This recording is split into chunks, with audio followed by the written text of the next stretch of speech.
Hello everyone, so let's start the question. पहला question हमारा है कि which of the following statement is false. यहाँ पर पूछा है कि कौन सा स्टेटमेंट जो है इनमें से फॉल्स है। पहला दे रखा है साउंड ट्रेवल इज लिनियरली, ध्वनि सीधी रेखा में गति करता है, ध्वनि ऊर्जा का रूप है, ध्वनि निर्वात में तेज चलती है या ध्वनि तरंग के रूप में चलती है। जनरलमैन आपको पता है कि जो साउंड है, जो हमारा साउंड है, it is a kind of what kind of wave, ये एक मैकेनिकल वेव है। आप सभी जानते हैं इस बात को, साउंड एक क्या है, मैकेनिकल वेव है। जहां तक कि जो हमारी लाइट है जेंटलमैन, वो क्या है, light is a form of electromagnetic wave. तो साउंड जो है वो मैकेनिकल वेव है। और मैकेनिकल वेव्स की खासियत आपको पता है, क्या खासियत होती है मैकेनिकल वेव की? खासियत ये होती है कि मैकेनिकल वेव्स को चाहिए मीडियम चलने के लिए, लेकिन जो हमारी लाइट होती है जेंटलमैन, उसको मीडियम की रिक्वायरमेंट नहीं होती है, क्योंकि वह इलेक्ट्रोमैग्नेटिक वेव होती है। याद करने के लिए आप याद रख सकते हैं कि जो सनलाइट होती है वो हमारे पास तक बिना किसी मीडियम के हमारे पास तक पहुंच जाती है, लेकिन अगर ये साउंड होती है इसके लिए मीडियम की रिक्वायरमेंट होती है। एक तरीका है, आप एक अपने दिमाग में एक बना सकते हैं समझने के लिए। तो हमारा जो सबसे जो असत्य कथन होगा जेंटलमैन, वो हमारा होगा कि sound travel faster in vacuum, this is wrong. Okay, बढ़ते हैं अपने अगले सवाल पर। हमारा जो अगला सवाल है वो कुछ इस तरह से है, कह रहा है particle is subjected to two simple harmonic motions acting in mutually perpendicular direction having the same period but different amplitude and phase. The resultant motion of the particle will be an ellipse for the phase difference. कह रहा है कण जिस पर आवर्तकाल किंतु विभिन्न आयाम एवं कला की दो परस्पर समकोणिक सरल आवर्त गतियां कार्य कर रही हैं, उसकी परिणामी गति दीर्घवत होगी, तो उसका कालांतर हमें बताना है। चलिए चलते हैं, सवाल को सॉल्व करते हैं। ठीक है, तो हमारा जो सवाल है उसमें हमें पता है, पहले तो हमें पता होना चाहिए कि इक्वेशन ऑफ वेव क्या होती है। तो आप सभी को इक्वेशन ऑफ वेव के बारे में पक्का नॉलेज होगी, उम्मीद करता हूं। देखिए जेंटलमैन, y1 को लिख सकते हैं, y1 is equal to a1 sine omega t, ये बात आपको पता है। ठीक है, अच्छा, अगर हम यहां से y1 बाई a1 निकालें तो वो हो जाएगा हमारा साइन ओमेगा टी। ठीक है, इसको हम इक्वेशन नंबर 1 मान लें। ठीक है, अब आगे बढ़ते हैं। अब हमें अगर फेज फाई है, क्योंकि इसमें फेज भी फाई चेंज हुआ है, तो लिख सकते हैं जेंटलमैन अगली इक्वेशन को हम दूसरे पेन से लिखते हैं, y2 is equal to a2 sine omega t plus phi. ठीक है, यहां पर जो हमारा y2 बाई a2 की वैल्यू आ जाएगी, वो आ जाएगी हमारी sine omega t plus phi. ये हमारी इक्वेशन नंबर 2 हो गई। अब हम इक्वेशन ऑफ इलिप्स को हम जब जानते हैं इक्वेशन ऑफ इलिप्स हमारी क्या है, तो इक्वेशन ऑफ इलिप्स जो है हमारी, वो हमको आपको पता होनी चाहिए जेंटलमैन। इक्वेशन ऑफ इलिप्स जो है वो हमारी क्या है, x y square y1 square by a1 square plus y2 square by a2 square is equal to 1। ठीक है, इक्वेशन नंबर 1 ये हमारी, इसको स्क्वायर करें और इसको स्क्वायर करके ऐड कर दें तो हमारी इक्वेशन आ जाएगी। तो जेंटलमैन स्क्वायर करते हैं इक्वेशन 1 एंड इक्वेशन 2, तो यहां लिखते हैं squaring equation 1 and 2 and adding equation 1 और 2 का स्क्वायर करके ऐड करते हैं तो हमारी वैल्यू आ जाएगी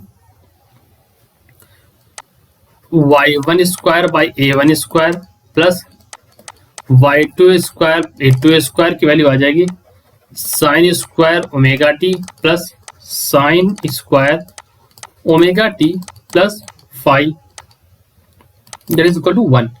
तो हम लिख सकते हैं इस sine square omega t plus five, इसको लिख सकते हैं। ठीक है, यहाँ पर ठीक, तो यहाँ पे लिख सकते हैं हम, हो सकता है आपको यहाँ पे विजिबल ना, इसलिए मैं येलो पेन का फिर से यूज कर रहा हूँ, तो मैं साफ साफ लिखने के लिए यहाँ कोशिश कर रहा हूँ। Sine square omega t plus five is equal to 1 minus sine square omega t, ये वैल्यू हो जाएगी कॉस स्क्वायर ओमेगा टी की, तो cos square omega t is equal to sine square omega t plus five. ठीक है, तो यहाँ पर फाइव की वैल्यू क्या हो जाएगी, फाइव की वैल्यू हो जाएगी हमारी pi by 2 minus, sorry pi by 2 की वैल्यू, यहाँ पाई की वैल्यू, सॉरी पाई की वैल्यू हो जाएगी पाई बाई 2 और वैल्यू आ जाएगी 90 डिग्री, माइनस नहीं लगेगा, आप इक्वल टू रहेगा। ठीक है, तो हमारा जो फेज होगा जेंटलमैन वो हमारा क्या हो जाएगा, 90 डिग्री हमारा फेज हो जाएगा। ये हमारा आंसर यहाँ पर लिखा है। ठीक है, 90 डिग्री। चलिए चलते हैं अपने नेक्स्ट सवाल पर। उम्मीद करता हूँ समझ में आ रहा होगा। ये सारी इक्वेशन वेव्स की हैं, इनको हमने इलिप्स के फॉर्म में लिखा। ये इलिप्स के इक्वेशन है, आपने पढ़ रखा होगा, पैराबोला, हाइपरबोला और इलिप्स, ये 3 चीजें होती हैं। ये नहीं पता है तो आप एक बार मैथ्स की बुक से पढ़ लीजिएगा, या मुझे आप बताइए, मैं कमेंट में मैं बताऊंगा। अगले सवाल चलते हैं।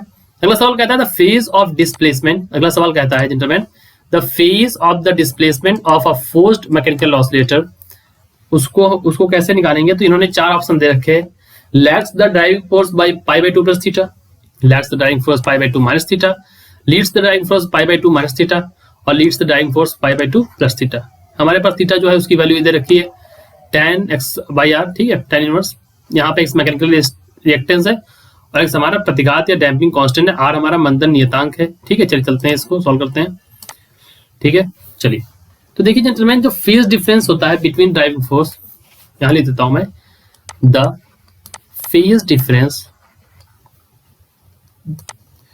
Sorry let me change the colour, the phase difference between driving force, इसको ले सकते हैं हम यहाँ पर gentleman, that is equal to F is equal to A cos of omega t, इसको, और जो रिस्पॉन्स एम्पलीट्यूड होता है and response amplitude, response amplitude की वैल्यू क्या हो जाती है जेंटलमैन, ये हमारा फेज डिफरेंस जो उसका फोर्स है उसकी वैल्यू ये है, और रिस्पॉन्स एम्पलीट्यूड की वैल्यू लिख सकते हैं x is equal to x zero cos of omega t minus five. इस वाले को आप यहाँ पे मैं रख कहता हूँ, यहाँ पे ठीक से लिख देता हूँ, cos omega t minus five, ठीक है। यहाँ पर फाइव की वैल्यू जेंटलमैन लिख दीजिए, फाइव की वैल्यू हो जाएगी हमारी, फाइव है हमारा tan inverse v omega upon omega zero square minus omega square, ठीक है। अब क्या होता है क्या, एट रिजोनेंस, किस कंडीशन पर, रिजोनेंस कंडीशन पर, तो लिख देते हैं यहाँ पर at resonance, at resonance condition पर क्या होता है जेंटलमैन, यहाँ पर होता है omega is equal to omega zero five की वैल्यू यहाँ पर क्या हो जाएगी, फाइव की वैल्यू हो जाएगी हमारी यहाँ पर माइनस पाई बाई टू, ठीक है। ये चीज को आपको पता होनी चाहिए, अलग लिखा है यहाँ पे कॉमा लगा हुआ है, ठीक है। Omega is equal to omega zero और phi is equal to minus pi by two, और जो फोर्स होता है और वेलोसिटी सेम फेज में होती है, तो फोर्स एंड वेलोसिटी ये क्या होते हैं, इनके हमारे सेम फेज में होते हैं, ठीक है। इस बात को आपको समझ में आनी चाहिए आपको। लेकिन जहां पर फेज शिफ्ट होता है, जहां पर हमारे जेंटलमैन क्या होता है, फेज शिफ्ट होता है, जो कि उन्होंने कह रखा है, फेज शिफ्ट की बात करें तो अगर जहां पर फेज शिफ्ट होता है जेंटलमैन, जहां पर क्या होता है, फेज शिफ्ट होता है, वहां पर क्या कंडीशन होती है, फेज शिफ्ट पे कंडीशन ये होती है कि जो डिस्प्लेसमेंट और फोर्स के बीच में फेज कितना होता है, पाई बाई टू। तो डिस्प्लेसमेंट मतलब डिस्प्लेसमेंट दैट इज हमारी, यहाँ पर एक्स है तो एक्स लिख देंगे, ठीक है। एक्स और एफ के बीच में क्या होता है, एंगल पाई बाई टू होता है, पाई बाई टू होता है। तो हमारा जो आंसर होगा वो हमारा क्या होगा, lakhs the driving force by pi by to, ठीक है। ये हमारा पहला वाला आंसर सही हो जाएगा, ये वाला, ठीक है। चलिए चलते हैं अपने अगले सवाल पर, moving to next question. The amplitude of sound wave of an at a distance of 20 metre from loudspeaker is 0.01 mm, ठीक है। यहाँ पर लिख रखा है 0.01 mm। The amplitude at a distance of 40 metre will be, ठीक है। इस सवाल को सॉल्व करते हैं जेंटलमैन। तो देखिए, इस सवाल को सॉल्व करने से पहले मुझे कुछ आपको बताना पड़ेगा, फॉर्मूला। तो उससे पहले हम नोट कर लेते हैं कि हमें क्या क्या दे रखा है, ठीक है। सॉल्व करने से पहले जेंटलमैन d1 की वैल्यू है 20 मीटर, d2 की वैल्यू है 40 मीटर, ये देखिए यहाँ पर 40 मीटर, ये 20 मीटर। उसके बाद a1 की वैल्यू है हमारी 0.012 mm, a3 की वैल्यू हमें निकालनी है। आपको पता होना चाहिए इस एक formula that a1 d1 is equal to a2 d2, ठीक है। देखिए डिस्टेंस एम्पलीट्यूड डिस्टेंस, ये हमारा फॉर्मूला है। हमें जेंटलमैन निकालनी है a2 की वैल्यू, तो a2 को लिख सकते हैं d2 a2 by a1। mm को मीटर में बदलने की तरीका आपको पता है कि 1 mm बराबर 10 की पावर -3 मीटर, सबको पता होना चाहिए बात, ठीक है। क्योंकि अब आप इस लेवल की पेपर देने की तैयारी कर रहे हैं। a2 की वैल्यू हमें निकालनी है, तो यहाँ पर a1 है हमारा, ये a1 की वैल्यू है, तो a1 को लिख सकता हूँ मैं 0.012 गुणे 10 की घात -3 10 की पावर -3 डिवाइड बाय 40, ठीक है। इसको सॉल्व करेंगे तो हमारी वैल्यू आ जाएगी, हमारी वैल्यू आ जाएगी यहाँ पर 0 पॉइंट, और यहाँ पर वैल्यू है 20, ठीक है। ये हमारे जेंटलमैन यहाँ पर वैल्यू दे रखी है 20, ठीक है। यहाँ पर वैल्यू है 20, ठीक। सॉल्व करेंगे इसको तो वैल्यू हमारी आ जाएगी 0.006 गुणे 10 के घात -3 मीटर, ठीक है। इसको और ले सकते हैं हम लोग 0.006 mm, ठीक है। तो हमारी ये क्या हो जाएगी, A2 की वैल्यू हो जाएगी, एम्पलीट्यूड की वैल्यू हमारी यह हो जाएगी, ठीक है। उम्मीद करता हूँ आपको सबको समझ में आ रहा होगा। यहाँ पर थोड़ी सी मिस्टेक हो गई लिखने समय कि A2 निकालेंगे तो A1/D1 इसके नीचे जाएगा, ठीक है। चलिए आगे बढ़ते हैं नेक्स्ट सवाल पर, ठीक है। अगर कोई डाउट हो तो आप कमेंट सेक्शन में पूछ सकते हैं हमसे, कोई भी डाउट। अगला सवाल कह रहा है the relation between a particle velocity and wave velocity. क्या कह रहा है, रिलेशन बिटवीन पार्टिकल वेलोसिटी और वेव वेलोसिटी के बीच में रिलेशन हमसे पूछ रहा है, तो हमें निकालनी है इसके बीच में रिलेशन। चलिए चलते हैं, इसको निकालते हैं, ठीक है। तो जेंटलमैन हमें निकालनी है रिलेशन, तो हम क्या करेंगे कि पार्टिकल वेलोसिटी ले सकते हैं। We can write the particle velocity, उसका फॉर्मूला क्या होता है, UP is equal to -TY/dx, ठीक, और dt, सॉरी यहाँ पर dt लिखेंगे, सॉरी ये, हाँ ये रहा। तो कह रहा था the relation between particle velocity and wave velocity v is, इसके बीच रिलेशन पूछ रहा है। तो हमें पता है जेंटलमैन vp की वैल्यू जो पार्टिकल वेलोसिटी होती है उसकी वैल्यू हमें पता है -dy/dt, हमें इसकी वैल्यू पता होनी चाहिए, ठीक है। तो vp लिख सकते हैं, we can write vp as -dy/dt, ठीक है। और इसको लिख सकते हैं हम -dy/dx इंटू dx/dt, और dx/dt हमारा क्या होता है, यही हमारा क्या होता है दोस्तों, तरंग वेग होता है। dx/dt हमारा तरंग वेग होता है। तो हम लिख सकते हैं that particle velocity is equal to -v dy/dx, ठीक है। तो -v dy/dx हमारा सी वाला ऑप्शन सही है। चलिए चलते हैं अगले सवाल पर अपने। पिछली गलती के लिए, पिछली जो आपको गैप मिला उसके लिए सॉरी, ठीक है। अब देखिए यहाँ पर लिखा हुआ है if two interfering waves of wavelength lambda have a phase difference of π/2 degree, path difference पूछ रखा है। बहुत सरल सवाल है, बहुत ही सरल सवाल है, आपको आना चाहिए। Delta phi is equal phase difference बराबर 2π/λ इंटू पाथ डिफरेंस, ये मामला आपको सब पता है सबको।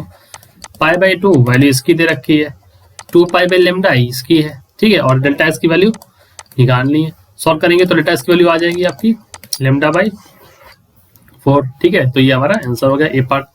नेक्स्ट सवाल, a wave is traveling in a straight string described by the equation y is equal to a sin omega t minus kx। Equation आपको पता है, कण का वेग हमें निकालनी है, तो vp बराबर हमें निकालेंगे तो vp बराबर हो जाएगा dy/dt। इसको लिख सकते हैं a omega cos omega t minus kx, ठीक है। तो इसको लिख सकते हैं अगर, लेकिन अधिकतम वेग के लिए क्या होगा, मैं लिख देता हूँ अधिकतम वेग मतलब मैक्सिमम वेलोसिटी, अधिकतम वेग, ये हिंदी मीडियम वालों के लिए मैं ऐसा कर देता हूँ बार बार ताकि आपको कोई दिक्कत ना हो, इज इक्वल टू 0 डिग्री। तो cos of omega t minus के एक्स इज इक्वल टू 1, क्योंकि कॉस 0 की वैल्यू होती है 1। तो वीपी मैक्सिमम की वैल्यू जेंटलमैन क्या हो जाएगी, ए ओमेगा। ए ओमेगा हमारा पहले में दे रखा है तो हमारा फर्स्ट वाला हो जाएगा। नेक्स्ट सवाल, टू वेव्स, दो तरंगे एक परिपेक्षी माध्यम से कला वेग v तथा समूह वेग u से चलने u और v में संबंध पूछा है। बहुत सरल सवाल है लेकिन फिर भी समझ लो कि पार्टिकल मतलब यहाँ पर आपको फेज वेलोसिटी और ग्रुप वेलोसिटी के बीच में रिलेशन निकालनी है, और वेव्स कैसे डिस्पर्सिव मीडियम में चल रही हैं। तो कला वेग v और u जो ग्रुप वेलोसिटी होती है, तो v जो होता है वो ग्रुप वेलोसिटी से आगे चल रहा होता है। v जो है ग्रुप वेलोसिटी से आगे चल रहा होता है, मतलब v की वैल्यू जो होगी वो ज्यादा होगी किसके कंपेरिजन में, u के कंपेरिजन में। याद रखिएगा इस चीज को। v जो हमारा यहाँ पे जेंटलमैन क्या है, v हमारा जो है इसको लिख सकते हैं पार्टिकल वेलोसिटी, और u हमारा ग्रुप के लिए, ठीक है। तो ये हमारा सी पार्ट सही होगा, यहीं पर v ज्यादा है, ठीक है। नेक्स्ट सवाल, which the following relation is correct, इनमें से कौन सा संबंध सही है, इस संबंध को हमें पता करना है। तो हमें पता है phase velocity that is vp बराबर ओमेगा बाई के, जिनको नहीं पता वो लिख लें। और ग्रुप वेलोसिटी जेंटलमैन मैं लिख ही देता हूँ, ग्रुप वेलोसिटी पूरा, ग्रुप वेलोसिटी को लिख सकते हैं डी ओमेगा बाई डी के। देखिए जब पार्टिकल चलते हैं तो एक पार्टिकल के चलने के वेग को हम बोलते हैं पार्टिकल वेलोसिटी, ठीक। एक पार्टिकल के वेग को क्या बोलेंगे जेंटलमैन, पार्टिकल वेलोसिटी बोलेंगे। और जब ये पूरे ग्रुप में चलते हैं तो इनको बोलते हैं हम ग्रुप वेलोसिटी, ठीक है। तो ये रिलेशन ही आपको निकालनी है, हमें इसको पता होना चाहिए that v group is equal to d omega by d k. अच्छा तो रिलेशन कैसे निकलेगी, रिलेशन निकलेगी इस तरह से that vp is equal to omega by k, यही सही है, सीधे दे रखा है। अगर और कुछ पूछा तो हम और कुछ बताते हैं आपको, यहाँ पे लिखने सीधे डायरेक्ट सवाल पूछा है तो इसी को लिख देंगे हम, ठीक है। बाकी ये गलत है, ये भी गलत है, ये भी गलत है, ठीक है। नेक्स्ट सवाल, ये अच्छा सवाल है, तो कैलकुलेशन भी है इसमें। चलिए करते हैं इस सवाल को। A piezo electric produced ultrasonic wave of frequency 66,000 is the wave velocity of sound in air, ये हमें और वेवलेंथ ऑफ वेव हमें निकालने के लिए कहा है, ठीक है। सवाल आप पढ़ लीजिए। सवाल पढ़ने से बाद आपको ये फॉर्मूला याद आ रहा होगा, v is equal to n lambda. v हमारी क्या है, वेलोसिटी है, n हमारी क्या है जेंटलमैन, फ्रीक्वेंसी है, और लेमडा हमारी वेवलेंथ है, तरंग दैर्घ्य, ठीक। v हमारी वेलोसिटी, ठीक है। चलिए इसको करते हैं। तो 330 हमें पता ही वेलोसिटी है, n हमको पता है 66,000, 66,000, और लेमडा हमको निकालनी है। क्या नहीं निकाल लेंगे, बिल्कुल निकाल लेंगे। अगर आप इसको सॉल्व करेंगे तो ये से ये आ जाएगा हमारा, ठीक। और इसको लिख देंगे हम 2, ठीक। इसको हम लिख सकते हैं 0.005 मीटर, ये हमारी लेमडा आ जाएगी। लेकिन हमारा आंसर सेंटीमीटर में आएगा तो हम लिख सकते हैं 0.5 centimetre equal to wavelength, 0.5 centimetre. C part हमारा सही है, ठीक है। सी पार्ट आपको यहाँ पे आंसर दे रहा है। नेक्स्ट सवाल, ये भी सवाल ठीक है। पूछ रहा है इनमें से कौन सा करेक्ट मैचिंग करनी है आपको, लिस्ट 1 और लिस्ट 2 में आपको करेक्ट मैचिंग करनी है। आप इस सवाल को ट्राई कर सकते हैं, ठीक है। चलिए इस सवाल को ट्राई करते हैं एक बार। सवाल में क्या रखा है कि लाउडनेस को किससे, प्रबलता को, तरंग रूप, तार तत्व, पिच, क्वालिटी, इंटेंसिटी, फ्रीक्वेंसी सबको मैच करना है। तो आप कैसे मैच करेंगे ये आप मुझे झट से बता दें। पहला वाला कह रहा है A1 B2 C3, A1 B2 C3, सही है? नहीं, लाउडनेस को वेव फॉर्म से क्यों मैच करेंगे भाई, गलत है, तो इसको हम हटाते हैं। दूसरा वाला कह रहा है A3 बिल्कुल लाउडनेस इंटेंसिटी से मैच करता है। B2 हाँ बिल्कुल पिच हमारी फ्रीक्वेंसी से मैच करती है, क्वालिटी हमारी वेव फॉर्म, बिल्कुल सही। तो जेंटलमैन बी वाला तो मुझे सही लग रहा है, इसको होल्ड करते हैं। सेकंड सी वाला देखते हैं, 231 नहीं 231 गलत है, ये हमारा गलत हो गया। ये वाला भी 213 नहीं, 213 तो कर नहीं सकते ना, क्वालिटी को इंटेंसिटी से कैसे यहाँ मैच कर सकते हैं, गलत। तो हमारा जो ऑप्शन होगा वो कौन सा होगा, 321, मतलब जैसे हमने मैच किया ये हमारा करेक्ट है। तो हमारा कौन सा होगा, बी वाला ऑप्शन सही होगा, ठीक है। जो बी वाला ऑप्शन हम सही मार्क कर देंगे। नेक्स्ट सवाल, a whisper correspond to sound intensity 10 की पावर -12, ठीक है। विस्पर मतलब छोटी सी जो फुसफुसाने की आवाज को बोलते हैं विस्परिंग, स्टॉप विस्परिंग बोलते हैं, ठीक है। फुसफुसाने की आवाज लिखा हुआ है यहाँ पे। इसकी जो ध्वनि तीव्रता है वह इतनी है तथा 0 डेसिबल माना जाता है। सामान्य बातचीत की तीव्रता कितनी दे रखी है, तो डेसिबल मात्रक में इसका मान क्या होगा, ठीक है। तो हमें ये फॉर्मूला पता होना चाहिए, that beta is equal to 10 log 10 I upon I0 या IO, ठीक है। इसी फॉर्मूले से हम लिखेंगे that beta is equal to 10 log 10 1 upon 10 की पावर -8। तो इसको सॉल्व करके लिख सकते हैं, हम लिख सकते हैं 10 इंटू 8 log 10 ऑफ 10, इसको लिख सकते हैं 80 log 10 एट द बेस 10 की वैल्यू 1 होती है, तो बीटा की वैल्यू हमारी आ जाएगी 80 डेसिबल। तो यही हमारी वैल्यू हो गई, ठीक है जेंटलमैन, ठीक है। यहाँ पर 80 डेसिबल हमारी वैल्यू हो जाएगी। तो ये हमारी डेसिबल मात्रक में इसकी वैल्यू 80 डेसिबल है।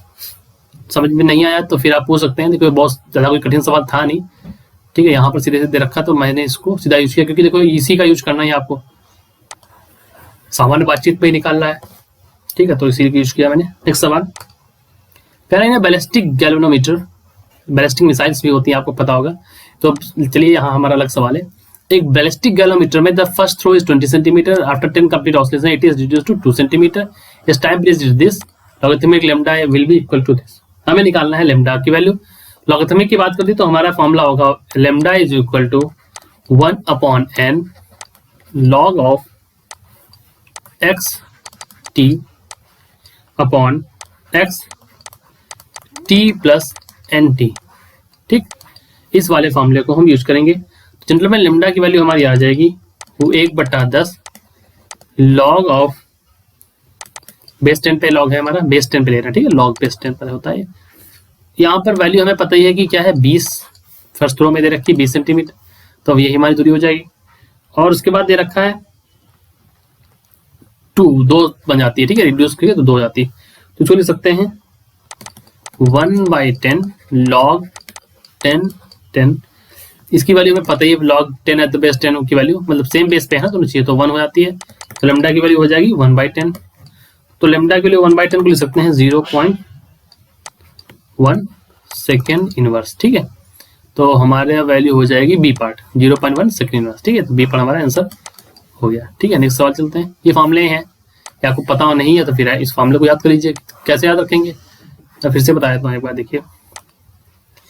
जेंटलमैन, हमारा जो फॉर्मूला है that lambda is equal to 1/n, and 1/n जो हमारी है वो हमारी यहाँ पर फ्रिक्वेंसी मतलब नंबर ऑफ ऑसिलेशन के बारे में बात की है। log 10 xt जो है हमारी है यहाँ पे दूरी के लिए, xt प्लस टी कितने समय के बाद कितनी हो रही है, तो यहाँ पे टाइम टी के लिए करा गया, ठीक है। इसी को जब आप सॉल्व करेंगे तो यही फॉर्मूला यूज करेंगे, ठीक है। नेक्स्ट सवाल पे चलते हैं। सवाल कह रहा है 2 साउंड वेव्स। सवाल क्या कह रहा है, सवाल जेंटलमैन कह रहा है 2 साउंड वेव्स, इनका फेज डिफरेंस 60 डिग्री इनका है। तो पार्ट डिफरेंस बताओ। अब मैं हिंदी मीडियम वालों के लिए एक बार साफ साफ लिख देता हूँ, क्या बोलते हैं इनको, पथांतर, ठीक, इज इक्वल टू λ/2 पाई गुणे कालांतर, ठीक ठीक। पथांतर मतलब part difference is equal to λ/2 pi into phase difference, ठीक है। तो डेल्टा एक्स की इज इक्वल टू λ/2 पाई 60 लिख सकते हैं, पाई बटा 3 काटेंगे यहाँ से तो ये हो जाएगा delta x is equal to λ/6, λ/6। तो हमारा सी पार्ट यहाँ पे आंसर हो जाएगा। नेक्स्ट सवाल, path difference between 2 following waves. ये 2 हमारी वेव दे रखी हैं, इन दोनों वेव के बीच में पार्ट डिफरेंस पूछ रखा है। तो पार्ट डिफरेंस हमारा पार्ट डिफरेंस ही पूछ रखा है, ठीक है। तो यहाँ पे लिख सकते हैं फेज डिफरेंस की वैल्यू जेंटलमैन पता ही है, फेज डिफरेंस को कलांतर बोलते हैं। डेल्टा फाई को लिख सकते हैं यहाँ पर 2 pi by lambda into path difference. Phase difference का ये फॉर्मूला आप याद ही रख कर लीजिए, अगर नहीं आता वैसे आता होगा कि इतना कोई कठिन नहीं है। तो λ/2 पाई इंटू डेल्टा फाई, तो λ/2 पाई इंटू डेल्टा फाई, तो λ/2 पाई डेल्टा फाई मतलब फाई, क्योंकि यहाँ पर क्या है हमारा, देखिए यहाँ पर क्या है हमारा, ये जो अंतर है इन दोनों के बीच में वो क्या है, सिर्फ एक फाई का अंतर है। तो एक फाई यहाँ पर लगा दी हमने, तो हमारा ये वैल्यू आ जाएगी। तो आंसर हमारा हो जाएगा ये ए पार्ट, ठीक है। नेक्स्ट सॉल्व चलते हैं। The phase difference between 2 points separated by, यहाँ पे लिखा है separated by 0.8 metre in a wave. तो हमें यहाँ पर पूछ रखा है डैम्प्ड ऑसिलेशन के बारे में बात करें, तरंग की आवृत्ति 120 हर्ट्ज है, ठीक है। अब तो तरंग का वेग पूछा है हमसे जेंटलमैन, ठीक है। इस सवाल को हमको करना है, ठीक है। तो करते हैं, बिल्कुल। ये फॉर्मूला आपको सबको पता है, दैट डेल्टा फाई बराबर 2 pi by lambda delta x, ठीक। तो लैम्डा की वैल्यू हमें पता ही है 2 पाई बाई डेल्टा फाई। देखिए सवाल धीरे धीरे कठिन आएंगे, अभी तो सवाल आपको सबको सरल लग रहे होंगे, धीरे धीरे में सवाल का लेवल बढ़ेगा, लेकिन अभी अचानक से नहीं बढ़ेगा। क्योंकि अगर सबके लिए मतलब ये है, आप एक बार कर लें, सारे क्वेश्चन प्रैक्टिस कर लें, इसी तरह क्वेश्चन आते हैं। ये साफ साफ आपको दिखाई दे रहा है ना, मैंने अपने पास से नहीं बनाए सारे क्वेश्चन, आए हुए सवाल ही करा रहा हूँ, ये सारे आए हुए सवाल की प्रैक्टिस ही करा रहा हूँ, इसीलिए मैं आपको अपनी तरफ से सवाल ही नहीं लाया। ऐसा ही चयन किया मैंने कि आपको आए हुए सवाल ही मिल जाए, इससे आप आने वाले सवाल की ही प्रैक्टिस कर लो। ये आपको फॉर्मूला पता होनी चाहिए, यही वाला वैल्यू v बराबर एन लैम्डा, भी बता चुका हूँ एक बार, तो बार बार बताने का कोई मतलब नहीं है। एक सवाल चलते हैं, टॉपिक आता है हमारा डैम्प्ड ऑसिलेशन टॉपिक है अब हमारा। इस टॉपिक का सवाल है the time in which the amplitude of the damped oscillation falls to 1/e of its initial value. तो वो क्या होगा, वो समय क्या होगा। 1/e का मतलब क्या होता है, 1/e के लिए लिख लीजिए, 1/e का मतलब यहाँ पर है 0.368, ठीक है। तो जो एम्पलीट्यूड है वो कितना होता है इनिशियल वैल्यू का 1/e, मतलब इतना गिर जाता है। वे जो यहाँ पे ई है हमारा जेंटलमैन, ये क्या है हमारा बेस लॉगरिथम, ठीक है, नेचुरल लॉग के लिए, ठीक है। इसको हम बोलते हैं रिलैक्सेशन टाइम। इसको क्या बोलते हैं, रिलैक्सेशन टाइम। वह समय जिसमें अवमंदित निकाय का आयाम अपने प्रारंभिक निकाय, तो इस समय को बोलते हैं रिलैक्सेशन टाइम, मतलब शांति काल, क्या बोलते हैं इसको, तो रिलैक्सेशन टाइम बोलते हैं। ये सीधा एक डेफिनेशन पे क्वेश्चन आ गया, देखिए आप यहाँ पे, ठीक। मतलब अपनी जो उसकी नेचुरल जो वो थी एम्पलीट्यूड था, मान लीजिए ए था, तो ए का इतना भाग गिर जाए, इतना बन जाए, तो वो हमारा जो ये समय है इसको हम बोलते हैं रिलैक्सेशन टाइम बोलते हैं। ठीक है, चलिए आगे चलते हैं। लिखा है इन डैम्प्ड हार्मोनिक मोशन, लिखा है in a damped harmonic motion the amplitude of vibration decrease with time as.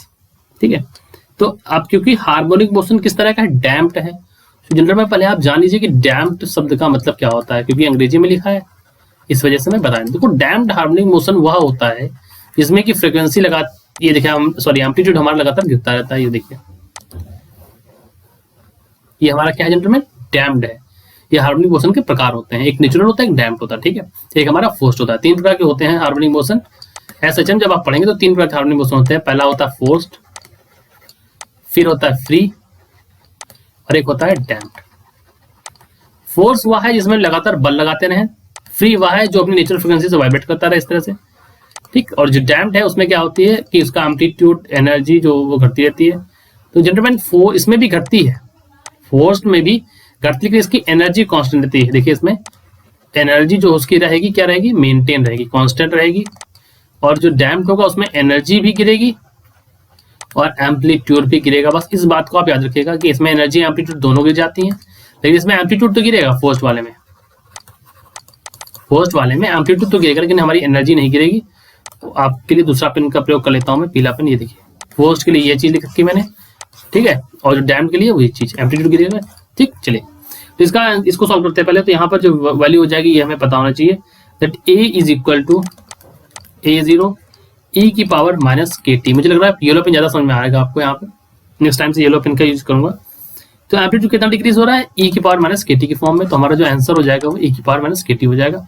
B part हमारा आंसर हो जाएगा, दैट इज e की पावर माइनस KT। वहां पे मार्किंग सही नहीं थी तो यहाँ पे हमने लिख दिया। आगे बढ़ते हैं gentleman. Which of the following, निम्न में से कौन सा उपकरण जो है अवमंदित दोलन के सिद्धांत पर कार्य करता है। ठीक है, डैम्प्ड ऑसिलेशन पर काम करने वाला कौन सी चीज है, तो डैम्प्ड ऑसिलेशन आपको पता ही है। यहाँ पर कौन सा होगा, बैलिस्टिक गैल्वेनोमीटर जो होता है, बैलिस्टिक गैल्वेनोमीटर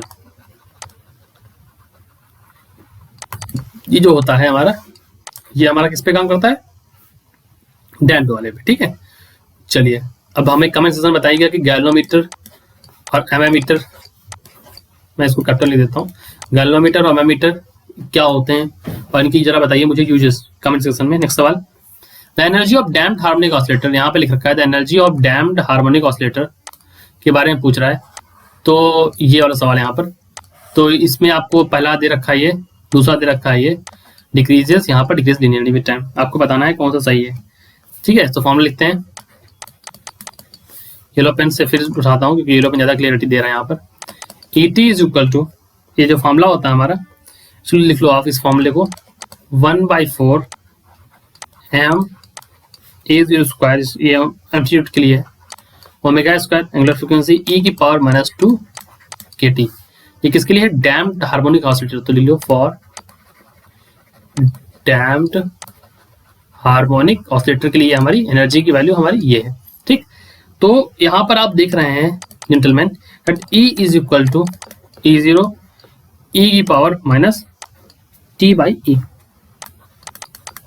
ठीक, तो यह हमारी क्या है, समय के साथ क्या घट रही है, एक्सपोनेंशियली घट रही है।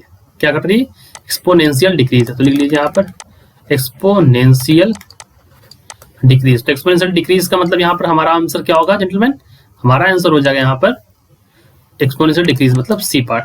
ठीक है, उम्मीद करता हूँ समझ में आ रहा होगा, ये हमारा यहाँ पे लिख रखा है। ठीक, नेक्स्ट सवाल पर चलते हैं। एनर्जी हाई है सबकी, चलिए moving to next question. A damped vibrating system starting from rest has an initial amplitude of 506 nanometer, ठीक है, which reduces to 160 nanometer, जो कितना घट जाता है, जो कितना होता है 160 nanometre, 50 complete oscillation, each of period 2.3 और द डैम्पिंग कोएफिशिएंट इज, एक बार आप पढ़ लीजिए, ज्यादा बोलूंगा तो थक जाऊंगा भाई। ठीक है, चलिए देखिए यहाँ पर हम इस सवाल को करते हैं। अच्छा सवाल है, उम्दा सवाल मैं बोलूंगा इस सवाल को, क्योंकि ये सवाल ऐसे हैं जिनमें अगर आपको फॉर्मूला नहीं पता तो आप कर ही नहीं पाएंगे। तो हमें पता होना चाहिए that gamma is equal to 1/nt log of θ1/θn + 1। यहाँ पर हमारा जो n है वह हमारी फ्रीक्वेंसी है टाइम हमारा है जो टी है वो हमारा है यहाँ पर 2.3 सेकेंड। इसमें थीटा 1 जो है ये हमारा इनिशियल एम्पलीट्यूड है। थीटा जो हमारा है वो एम्पलीट्यूड को दर्शा रहा है जिसकी वैल्यू है 506 मिलीमीटर। और जो हमारा जो थीटा n+1 है वो बढ़ने पे बता रहा समय n के बाद, तो 160 दे रखा है। ठीक है, क्या मैंने वैल्यू सही लिखी है? आपके सामने लिखी है यहाँ से देख के। ठीक, चलिए अब हम इसी वैल्यू को यहाँ पर यूज करते हैं। तो gamma is equal to 1/50 into 2.3 log of theta 1 और यहाँ पे हम लिख देंगे 506। ठीक है, तो 506 160। अब इसको आप सॉल्व करने बैठेंगे तो सॉल्व कर लेंगे। मैं अपने लिए कैलकुलेटर का प्रयोग कर लेता हूँ एक बार। देखिए एक मिनट समय दीजिए। हाँ 115, ठीक, और हाँ ठीक, लॉग ऑफ 3.16। ठीक है, कोई दिक्कत तो नहीं। चलिए अब इसको सॉल्व करेंगे तो आप निकाल लेंगे। देखिए ये सब आपको पहले निकालनी आनी चाहिए। अब यहाँ पे मैं निकालूंगा तो काफी समय लग जाएगा। मैंने यहाँ पे कैलकुलेटर सिर्फ जल्दबाजी के लिए यूज किया ताकि आपको क्लैरिटी आए बस, और मेरा कोई पर्पस नहीं था। सॉल्व करने पे इसकी वैल्यू आ जाएगी 0.05 0.005। क्या वैल्यू आ जाएगी? 0.005। ये हमारी वैल्यू हो जाएगी। ठीक, सॉल्व कर लीजिएगा फिर बताइएगा हमें कमेंट सेक्शन में। नेक्स्ट सवाल चलते हैं। नेक्स्ट सवाल में कह रहा है बैलिस्टिक गैलोमीटर में आवेदन को छोटा रखा जाता है ताकि दोलन कर सके, स्टेबल रह सके, एम्पलीट्यूड जो है first small first wing large हो सके। करते हैं सवाल को। ठीक, तो ये इसलिए रखा जाता है ताकि एम्पलीट्यूड जो फर्स्ट विंग का वो लार्ज रहे। दैट डी वाला हमारा आंसर सही होगा क्योंकि पहले स्विंग का आयाम बड़ा रहे। ठीक है, इसलिए किया जाता है। तो जरूरत नहीं बताने की, सिर्फ डायरेक्ट क्वेश्चन है, डायरेक्ट आंसर भी आपको पता होना चाहिए। ये कॉन्सेप्ट बेस्ड है। ठीक है, चलिए नेक्स्ट सवाल। ये सवाल कह रहा है the differential equation that describe the differential equation that describes the damped mechanical oscillation is Newton के समीकरण द्वारा अवमंदित दोलन को दर्शाया जाता है। ये सवाल अच्छा है, इसको हम लोग बहुत प्यार से करेंगे। ठीक है बच्चों, चलिए देखिए डिफरेंशियल इक्वेशन के लिए लिखेंगे। मैं लिखूंगा यहाँ पर m d2x/dt2 plus rm dx/dt plus sx is equal to 0। यही हमारी डिफरेंशियल इक्वेशन है जो इसको दर्शाती है। जरा इसको आप मैच कर लीजिए किस पार्ट में ये वैल्यू सही से बैठ रही है। मुझे तो बी पार्ट में दिखाई दे रही है, तो हमारा आंसर क्या हो जाएगा डिटरमिनेंट बी वाला हो जाएगा। ठीक है, चलिए आगे बढ़ते हैं नेक्स्ट सवाल पर अपने। सोल्यूशन ऑफ डिफरेंशियल इक्वेशन ये हमारा दे रखा है इस तरह से। इसका सोल्यूशन पूछा है, कौन कौन निकालेगा, किसने पढ़ रखा है सोल्यूशन निकालना? चलिए हम ही निकाल देंगे। तो हमें यहाँ पे सॉल्व करना है y is equal to a of sine omega t plus 5 dy by d t कर लें। dy by d t is equal to a omega cos of omega t plus 5। अगर दोबारा करने पर d2y by d t two is equal to minus of a omega square sine of omega t plus 5। इसको और जब सही करेंगे तो हमारी वैल्यू आ जाएगी d2y by d t two is equal to minus of a omega square. अब यहाँ पे ये लीजिए, जरा मुझे बताइए y बाई ए की वैल्यू जेंटलमैन क्या ये आएगी? तो क्या हम इसको y बाई ए लिख सकते हैं? यहाँ पर बिल्कुल लिख सकते हैं। ठीक है, तो मैंने लिख लिया इसको y बाई ए। तो हमारी वैल्यू हो गई, यहाँ पे वैल्यू हो गई d2y by d t two plus, और इसको लिख दिया हमने यहाँ पे y बाई, तो a से a कट गया, यहाँ पर a से a कट गया, तो हमारा बच गया omega square y is equal to 0। तो यही हमारी डिफरेंशियल इक्वेशन होगी, आप सभी को दिखाई दे रही। चलिए तो इसका हल, ठीक है, तो इसका हल कौन सा होगा? ये हमारा डी वाला होगा। ठीक है, डी वाला हल होगा। कैसे? देखिए हमने उसको उल्टा ही सॉल्व किया यहाँ से, ये देखिए। ठीक है, यहाँ पर ये था, इसी को हम यहाँ पे ओमेगा टी भी होना चाहिए। ठीक है, ओमेगा टी प्लस 5। ठीक है, इसी को हमने सॉल्व करके आपको दिखा दिया कैसे इसका हल ये है। ठीक, चलिए आगे बढ़ते हैं।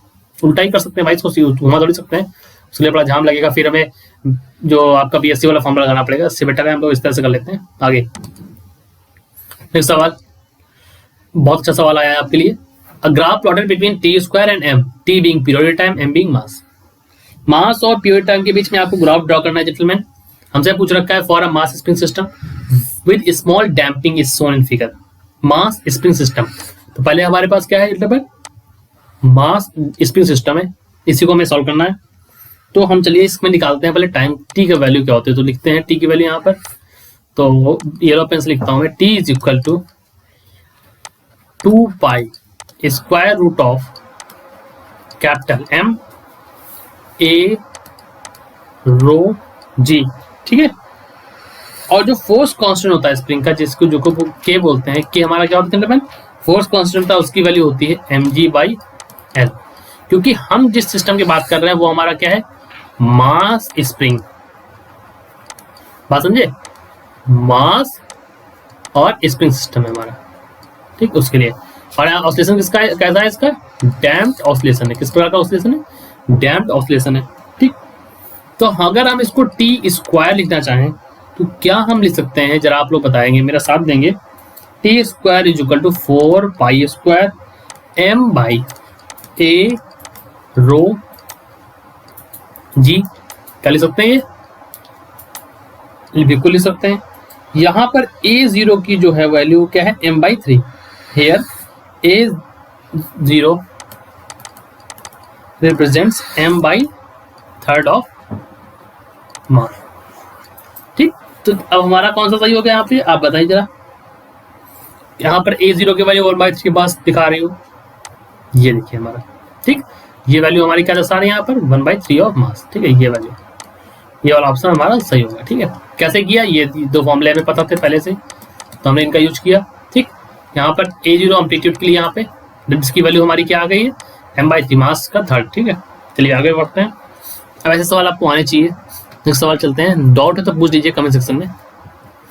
The differential equation of motion of damped mechanical oscillator, the differential equation of motion of damped mechanical oscillator is md2x/dt2 r dx/dt plus kx if motion is oscillatory the angular frequency is given by। ये भी ठीक सवाल है, इसका सीधा सीधा मैंने अभी लिख रखी है एक बार वैल्यू, आप फिर से इसको देख लीजिए। देखिए जेंटलमैन, तो समीकरण बनेगी, जो हमारी इक्वेशन बनेगी वो हमारी क्या है, m d2x/dt2 plus r of dx/dt plus kx that is equal to 0। यहाँ पर अगर हम कोणीय आवर्ती का मान लिखें, ठीक है, तो हम लिख सकते हैं यहाँ पर ओमेगा इज इक्वल टू, कोणीय आवर्त मतलब एंगुलर, ठीक है, एंगुलर फ्रीक्वेंसी का मान लिख रहे हैं, k/m, कोणीय आवर्त यहाँ पे लिख रखी है, यही पूछा गया है, k/m माइनस r²/4m², ये सीधी सी वैल्यू हमें पता होनी चाहिए यहाँ पर, ठीक है। अब ये वैल्यू आपको पहले से यहाँ पे मुझे आइडिया है, तो मैंने इसको टिक कर लिया है। कुछ क्वेश्चन जो हैं वो आपको सीधे सीधे वो बहु, क्योंकि वहां पर आपको जल्दी करना है, ठीक है। मैं कह दूं कि आप इसको पूरा समझो, समझा देंगे किसी दिन, उससे पहले आप इसको दैट भी आप एक बार दिमाग में रखना चाहिए आपको। फिर सवाल चलते हैं, differential equation of damped mechanical oscillator, इसके बारे में पूछ रहा है, चलिए इसको भी सॉल्व करते हैं, ठीक है। इसमें डिफरेंशियल इक्वेशन तो आपको बता ही रखी मैंने, अभी आपने फिर से लिखी है, तो यही इसकी जरूरत नहीं सॉल्व करने, इसको जरूरत नहीं बताने की मुझे, हमारा बी पार्ट सही होगा। नेक्स्ट सवाल, ये सवाल बहुत अच्छा है। If a mass spring system oscillating with angular frequency omega, the kinetic and potential energy of system very harmonically with amplitude frequency. 97, कुछ लोग आए भी नहीं होंगे तब, ठीक है। तो इसको सॉल्व करते हैं। तो हमें पता है स्थितिज ऊर्जा की वैल्यू क्या होगी हमारी, U की वैल्यू स्थितिज ऊर्जा, kinetic energy is equal to U is equal to 1/4 m omega square a square 1 minus cos 2 omega t। Kinetic energy की वैल्यू यहाँ पर है 1/4 m omega square a square 1 plus cos 2 omega t, ठीक। अतः यहां से हमें क्या पता चल रहा है, बताएंगे आप। यहां से पता यह चल रहा है कि स्थितिज ऊर्जा जो हमारी पोटेंशियल एनर्जी है और जो काइनेटिक एनर्जी है, उसमें आवर्त के दोगुने मान 2 ओमेगा से यह क्या करती है, तो यहाँ पर 2 ओमेगा से क्या करती है, दोलन करती है, ठीक है। आवृत्ति के लिए पूछा तो 2 ओमेगा, ठीक है, यहाँ पर 2 ओमेगा हमें पता ही, ठीक है, सिंपल सा एक क्वेश्चन था। आगे चलते हैं। Doubt will be solved in comment section. Please do like, नहीं किया तो कर दो भाई, शेयर भी कर दो, आपके दोस्त का फायदा हो जाएगा, ठीक है। शेयर और कमेंट भी जरूर करिए, क्योंकि आपको अगर कमेंट है, अगर आप करेंगे तभी पता चलेगा कि आपको पसंद है नहीं पसंद आ रहा है, उस हिसाब से हम इंप्रूवमेंट भी करेंगे और अच्छे वीडियोस लाएंगे, ठीक है। तो प्लीज लाइक करें, कमेंट करें और शेयर भी करें। चलिए चलते हैं सवाल पर, ठीक है। A mass of 1.0 kg is suspended from a heavy spring of a force constant, इसको सस्पेंड किया गया heavy spring of a force constant के 1000 newton per metre, the mass of spring is this, the time period will be, ठीक है। चलिए करते हैं इसको सॉल्व करते हैं, ठीक। तो हमें टाइम पीरियड निकालना है, सबको पता है भाई ये फॉर्मूला, t बराबर 2 pi square root m by k, okay. Now gentleman, as we know that m is equal to 1 plus 3 by, क्योंकि 1 plus 3 हमें पता ही भाई 2 मास है ना, 1 plus 3 by 3 that is equal to 2 kg, ठीक। इसको लिख सकते हैं t बराबर 2 पाई 2 बाई 1000, ठीक। ये हमारी वैल्यू तो सीधे सीधे इन्होंने दे रखा है, तो कौन सा सी पार्ट, हमारा सी पार्ट क्या हो जाएगा, आंसर हो जाएगा। आगे बढ़े, टॉपिक हमारा आ गया है, अब कौन सा टॉपिक आ गया है, forced oscillation, resonance and resonance frequency. इस टॉपिक को हम स्टार्ट करेंगे अपनी नई वीडियो से। तब तक के लिए अगर आपने लाइक नहीं किया तो लाइक, शेयर और कमेंट कर दोगे तो भला होगा हमारा, और आपका भी भला हम करने की कोशिश करेंगे, ठीक है। So thank you guys for watching this video and I am quitting this, okay, and I am going to start this video after some